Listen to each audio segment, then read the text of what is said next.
Hi guys, কি খবৰ আপোনালোকে ভাল পাম। মই আজি মোৰ ব্লগটো আৰম্ভ কৰিছোঁ।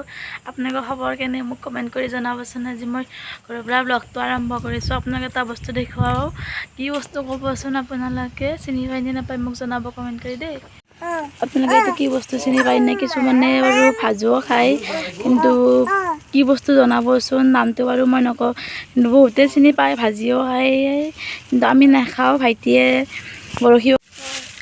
বৰশী বোৱাৰ কাৰণে আনিছে, আমি নাখাওঁ বাৰু। আপোনালোকে কি কৰে জনাবচোন মোক কমেণ্ট কৰি। ইফালে মামাহঁতৰ আইতাও আহিছে, মোক গালি পাৰি আছে যিহেতু মই মামাহঁতৰ ঘৰত যোৱা নাই।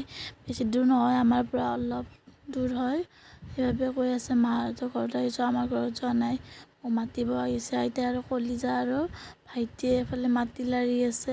গধূলি অলপ ফুৰিব গ'লোঁ, আহি দেখা পালোঁ মন্দিৰত কিবা আলোচনা চলি আছে। সুধি গম পালোঁ, খুৰীহঁতক সুধিয়াতে গম পালোঁ যে মন্দিৰত জয়ন্ত মল্লাৰ জন্মদিনৰ আয়োজন কৰি আছে।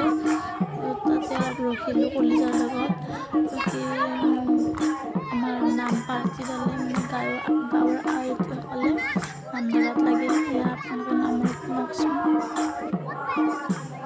ৰাতিলৈ কিবা কানি ভাষণ দিলে, আমি প্ৰসাদ চসাদ খাই গুচি আহিলোঁ। আজিলৈ আহিছোঁ ইমানে, বাই বাই।